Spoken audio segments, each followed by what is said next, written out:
நீ கருவேப்பிலை ஜூஸ் செய்ய போகிறேன். இதெல்லாம் உருவிட்டு மிக்சியில் போட்டு அரைச்சி செஞ்சுக்கலாம். இது பார்த்திங்கன்னா முடி கொட்டரையில் சாப்பிட்லாம், வெயிட் குறையிறைய இந்த ஜூஸ் குடிக்கலாம். எல்லாம் நல்லா சத்தானது. இது எப்படி செய்யணும்னு காமிக்கிறேன். அதுக்கு தேவையானது பார்த்திங்கன்னா கொஞ்சம் உப்பு, ஒரு எலுமிச்சம்பழம் இதெல்லாம் உருவி போட்டு அரைச்சிக்கலாம். தேவையான தண்ணி ஊற்றி அரைச்சிக்கலாம். அரைக்கிறது எப்படின்னு காமிக்கிறேன். கருவேப்பிலை காம்பெல்லாம் உருவி அலாசிட்டு இப்படி மிக்சியில் போட்டுக்குங்க. அப்புறம் ஒரு எலுமிச்சிக்காய் புழிஞ்சு விட்டுங்க. நீங்கள் குட்டீஸ் கொடுக்குற மாதிரி இருந்தால் சும்மா அரைச்சி தேனில் கலந்து கொடுங்க. தேன் கொஞ்சம் ஊற்றி நாம் குடிக்கிறோன்னா இப்படி எலுமிச்சிங்காயும் உப்பும் போட்டு குடிங்க. குழந்தைகளுக்கெல்லாம் கொடுக்குறோன்னா தேன் கலந்து கொடுங்க, நல்லா குடிச்சுக்குவாங்க. நாங்கள் 3 பேர்த்துக்கு போகிறக்கு இவ்வளோ எடுத்துருக்குறேன். நீங்கள் அதிகமாக வேணால் அதிகமாக போட்டுக்கலாம், இல்லை கம்மியாக வேணால் கம்மியாக கருவேப்பிலை இதெல்லாம் போட்டுக்குங்க.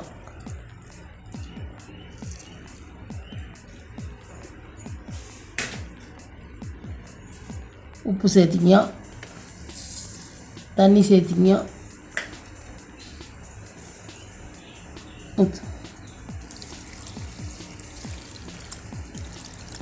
இதை அரைச்சிட்டு இன்னொரு டம்ளர் சேர்த்துக்கலாம்.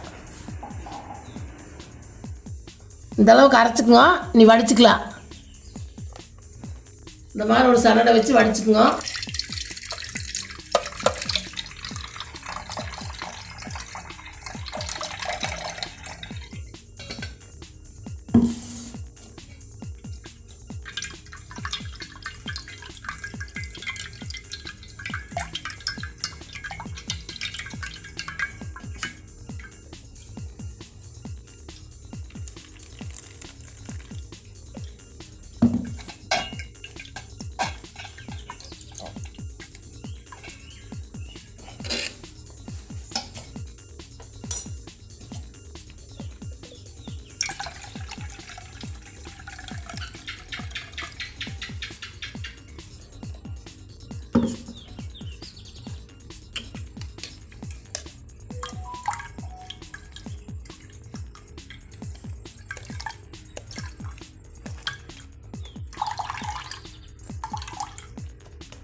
அரைச்சி வடித்தாச்சு, நீ குடிச்சிக்கலாம்.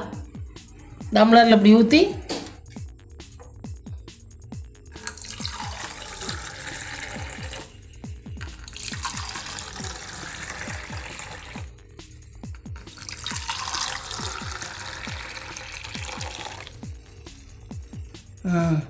இந்த மாதிரி போட்டு இந்த மாதிரி அரைச்சி குடிங்க. நீங்களுமே நாங்கள் 3 டம்ளருக்கு இந்த அளவுக்கு போட்டு அரைச்சிருக்கிறோம்.